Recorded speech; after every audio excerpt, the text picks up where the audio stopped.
Dylan Marlowe. Dylan, good to meet you, buddy. Yeah, you too. I don't think we've met, right? No, not yet. No. I mean, I've like seen you on the internet and stuff. That sounds creepy, but before, because he's done his thing as a writer, and now he's really doing his thing as an artist. And we know Dylan Scott around here, but two Dylans.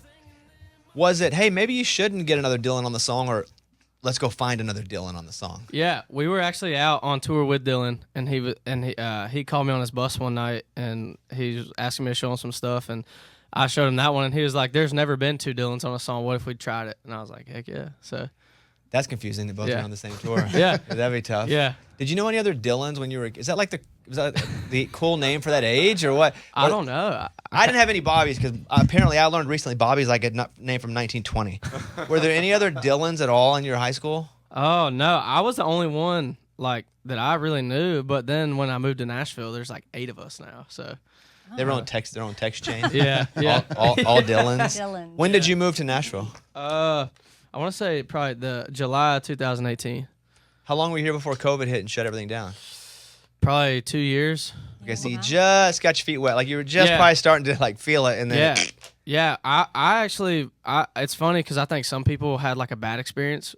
But COVID, some people did. You're correct. Yeah, some people did. Very bad. You'd be correct. And COVID for me was kind of lit because I wrote a bunch. I kind of honed in on my craft, and I just hunted a lot, fished a lot, and wrote a lot of songs. And then right towards the end, I kind of just started posting some stuff on social media and going that route. But I feel like it hurt a lot of people that kind of had momentum and then went into COVID and kind of got crushed. But for me, I didn't have anything going really before it. So all I had was kind of like a little shoot to get out of it. So it wasn't bad for me. Where'd you grow up? Statesboro, Georgia. What's the nearest city? Savannah, probably the nearest biggest city. If you went to a concert, would you drive to Savannah? Yeah. Right when I was Statesboro is actually like a cool college town for a lot, like Aldine and Luke and Zach Brown band. They all started playing like the little circuit there. But right when I got into it, it was kind of like it got shut down. So I didn't get to like get into that scene at all right when I started. But it got shut down. Yeah, yeah. Sorry, gosh, there was a bouncer threw somebody out and it killed him. So his dad was a lawyer, so he shut the whole. Oh, thing so the down. venue was shut down. Yeah, it was not like the whole strip. music industry of. No. It was like the main 5 bars that everybody played. Like, it's kind of crazy. Like if you talk to some of the guys like Luke and Aldine that played there, like it was kind of Statesboro was like kind of an odd staple. But like from that on, like nobody really knows about it now. You have a musical family?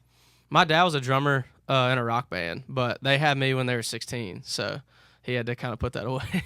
Did he drum at all, even for fun, once you got a little older?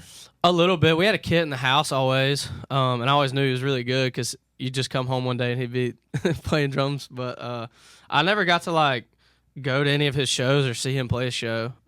His band was called Mumble Lily, which is an odd name, but we had a tape in the garage I got to listen to. But has he played with you yet? You let him come out and play with you yet? Well, when I first started, we did, but I'm gonna let him come out. That's like fine. on one of the on a big one. Stages. Yeah, that'd be cool. Let him play a song or two. So for you, where did the music interest come from? I got hurt playing baseball, which probably like a lot of other people do. All the Dylans. Yes. Every Dylan was hurt playing baseball, and now they're making it in music. It's just something in the name, I guess. But I started playing. A buddy in my neighborhood, his grandpa passed away and gave him a guitar, and he was like, I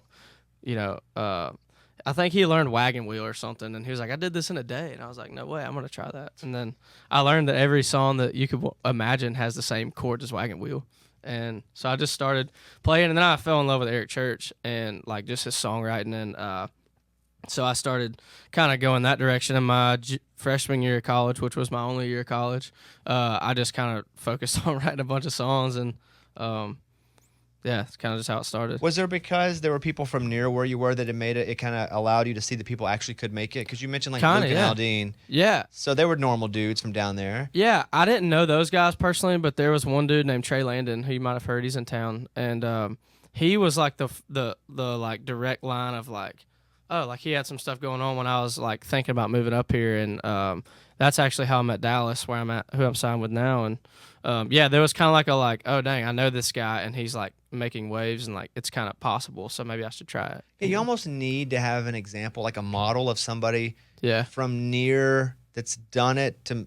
Otherwise, it just feels like TV. Yeah. Like I'm from Mountain Pine, and it's Mountain Pine, Arkansas. Nobody did anything except work at the mill. Like that's all we did. Yeah. And so, but I would see like friends in New York and like things in Los. I would be like, man, that's not real. That's fictional. Yeah. But it's what's cool is you had people that were near you that showed you that if you worked hard and got lucky and strategized correctly, you could actually make it out of there doing music. Yeah, for sure. And I'm so thankful my parents weren't like against it too. They were, I think since they had me so young, they were kind of like for it, like just kind of wanting to see me live my dreams out because they couldn't, because they had me at 16 and 17. And then they just had my brother, so they kind of just like settled down real early. My mom had me when she was 16, and my biological dad was 17. Dang. Yeah, wow. and they never really felt like they were young because they were always older than me. Yeah. But now that then when I got older, I was like, dang, they are kind of young. Yeah. I think my dad just turned 47, and I'm crazy, 27. Which is crazy because I'm 44. Or I'm maybe like 3 years 45. younger than your dad. Yeah. But are they still together by any chance? Yeah. Yeah. That's wild. Which is wild. Even wilder in today's times and everything going on. Like, yeah, they're still hanging on. Dang, good for them. So, yeah. That's really cool. Yeah. Let's start with this. I know that you're one of the writers of John Party's Last Night Lonely. Yeah. Was this your first as a writer, number one? Yes. Yeah. Oh, that's cool. Yeah, first and only so far. So then with that song, you write it. Did you write it for you, or you signed a publishing deal and you're just writing whatever, hoping somebody pick it up? No, I was strictly writing for me. I actually specifically wanted like a baritone guitar intro on a song, and so I got Joe, who's my producer now, to just make a cool little baritone intro riff. And I think we wrote 3 different times to it. Usually we don't write 3 different times the same thing, but it sounded so cool. And I was like, I don't want anybody to pitch this. I want this to be my song. And I think somehow Bart heard it, John's producer, and he called and said that John wanted to cut it. And I was like, I don't know. Like, I think this could be my first thing. But also, I didn't have a record deal yet, so there was no chance of anything going to radio, at least for a while. And then they said that it was going to be a single. Did they tell you, since you didn't want to let it go, there's a good chance it'll be a single, like to kind of motivate you? I don't think they did. I don't think they wanted to overpromise, but I don't know. Something told me to just do it, so we let him cut it, and we all found out. We were all flying to a writers retreat, me, Joe, and Jimmy. And when we landed, our phones all turned off airplane mode, and we got the text at the same time. So it was kind of sick. Dylan's got a new album, Mid-20s Crisis. It's out now. We're going to play some new stuff from it coming up in a second. And we're also going to, you do another one for us in a minute? Yeah. You good with that? Yeah. What is your Starbucks drink there? So it's actually it's kind of a diva drink, but it's called. I could tell you were bouncing around with him not wanting to say like, it. how do I say it? He's like, yeah. Just read what's on the label. Read what's on the. All right. It's kind of custom. It's pretty personal, long. but it's Mint Majesty tea. Oh wow, the word majesty is in Majesty. Okay. And it has this is so weird. It has steamed apple juice instead of water, and then 2 things of honey. But last weekend my voice was gone, and there's no need to make an excuse. There isn't. There isn't. You're it's good. actually a lifesaver. This girl DM'd me from the show, and she was like, "I'm in a theater, and if your voice ever goes out again, get this drink." So I was like, "All right." Yeah, no, it'd get Majesty, honey, Mint Dreamboat, Majesty. whistle, or Apple juice. whatever he Honey. calls that. Yeah. So when did you start writing songs? Your dad was a drummer, obviously. Did he write songs? I think he did. I've never heard him, but probably just my freshman year when I dug into Eric Church. The first song I heard was "Where She Told Me to Go," and I was like, "Dadgum, like if I'm gonna do this, I'm gonna try to at least write some songs like that, like just that you can feel." And on the record, there's some songs like that, and there's some songs that don't make you feel anything, but feel good. So, but yeah, I started writing probably my freshman year of college. Did you write alone in Yeah. Georgia? Yeah. And then when you got here, you're like, oh wait, you write with people? Was that a weird dynamic change for you? Kind of. I mean, knowing Trey, like I kind of knew I had like an insight about how the industry worked a little bit. Well, I say the industry. I'm still learning new stuff about this industry every day, but like at least the songwriting side of things. I did think it was cool though. Like I would look forward to coming to Nashville and like get to write with other people other than just myself. But yeah. It was the first time you got in a room You're writing it. Oh, this is pretty cool. I get to write with this person that I'd never met before. Yeah. Gosh, I can't remember what ride it was, but I do remember feeling like, dang, this is sick. Like you can bounce off each other, and you don't have to come up with every single word. Did you feel like it a little bit too? It's kind of weird because you're like sharing personal emotions with people you never met. Yeah, at first it was hard. At first I was like, no, I'm good, and then I'm good. He's like, yeah, I'm good. We're all good here. once I started kind of getting like digging into like wanting to be an artist and learning that there's no really way around being vulnerable if you want to like legit, I think, make art that's personal to your life, then I kind of just learned that it was kind of cool to do that. So I feel like you have a lot of camo. True or false? yeah, I feel like every time I see you on something, there's something camo. How much of your closet's camo? I have a whole closet just devoted to camo. So I'd say that's our guest bedroom closet. I'm gonna ask you an uncomfortable question here. All right. And it may not be uncomfortable to you, but I saw a TikTok of you on a private jet. What's happening? What's up? Wait, there was a TikTok of me on a private jet? I saw a TikTok with you on a private jet. You're on one. Yeah. I've only been on one my whole life. Well, two. So I don't. Yeah, somebody must have got you. Did I post it? I'm not gonna implement anybody in this. So would you like Well, to share any story about Us three did a private show for these folks in South Carolina, and they were like, "Hey, we're not going to pay you, but we're going to fly down to PJ, and you can have our boat all weekend." And I was like, "Do y'all want to ride down on a private jet and have a wakeboard boat all weekend?" And we were like, "Yeah." So they spent the money on gas and gave you a boat for a jet, and then didn't want to pay you? I guess I told that story wrong. It was kind of like an auctioned off concert, and so they paid for it. I didn't make any money. I kind of donated it. It's but- it's a charity thing. Yeah. Well, that makes sense. Yeah, I should have started with that. Yeah.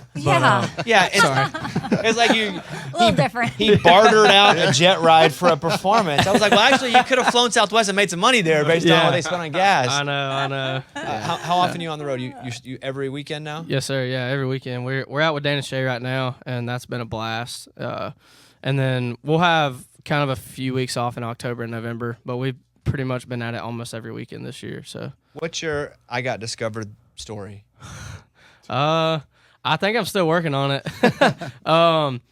The first like cool thing that happened was we did like a country version of driver's license, and that kind of was Like the first, Olivia Rodrigo driver's license. Got it. My manager, Caden, there, it was like during COVID, he was like, "You got to post on TikTok." And I was like, "I don't know what to post." Like, he was kind of being a smart butt. And he was like, "Just take something that's not country and make it country. I don't care. Just do something." And so I kind of took it literal, and I found that song, and I made it country, and kind of did something. And it did pretty well. Yeah, it did all right. And how did it do?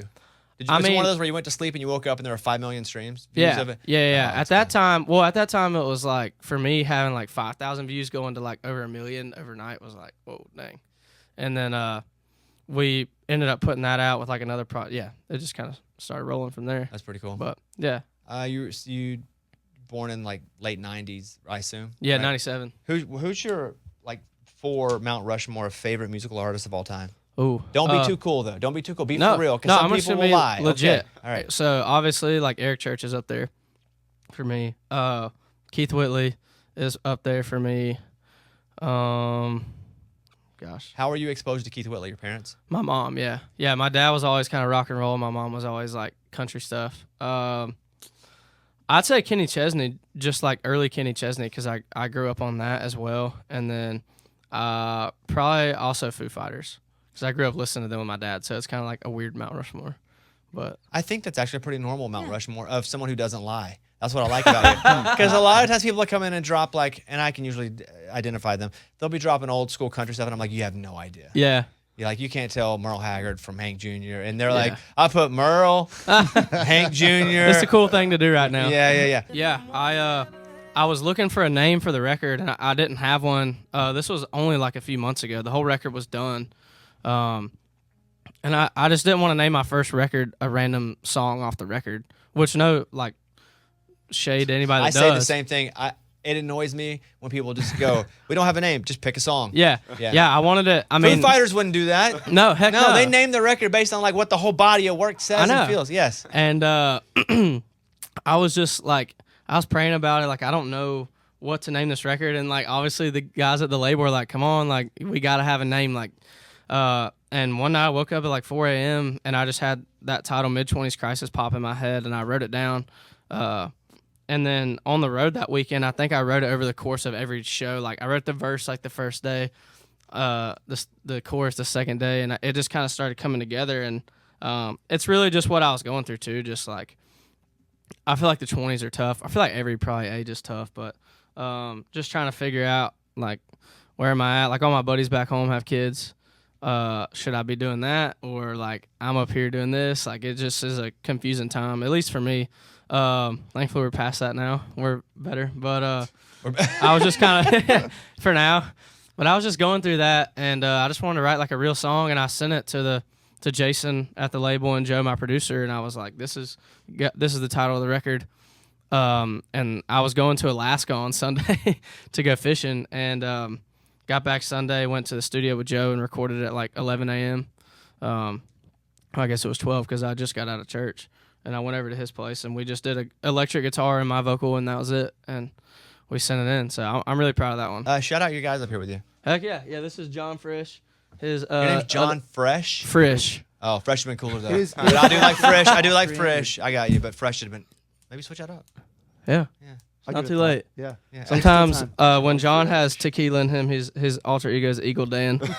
And this is David Medlin. Eagle Dan? Yeah. I don't know where we got that from. There's no explanation for it. Oh, no. It was the Love's truck stop T-shirt. I found I found this ridiculous Eagle T-shirt in a Love's, and it was like $15. I was like, I have to buy it, and then I cut the sleeves off, and I wore it for like 4 days. But no where shame. did Dan come from? I don't know where we got that from. It just felt right. And then, what's your name again, man? Sorry. David Medlin. And David, when you drink too much, what's your name? What's my name? I don't know. David. He says frick a lot, and then he says frick even more when he's been drinking. Got it. Frickin' Dave. Yeah, frick. Frickin' Dan. Like frick. Yeah. Wait, but because you're Eagle Dan. You Eagle guys both need to Dan. be Dans. Maybe we figure that out. All your nicknames need to be All Dans. Dan. Yeah, all All Dans. Dan's. Frick Dan and Eagle Dan. Dylan Marlowe, great to see you, man. Yeah, dude. Congrats. Thanks for having me. Yeah. You guys go follow Dylan at Dylan Marlowe Music. The record is out called Mid-20s Crisis. And Boys Back Home, that's going to be a smash. Thanks, bro. Yeah, it's going to be a smash. Thank you. All right, there he is. Dylan Marlowe, buddy. Nice show. Yeah. It's about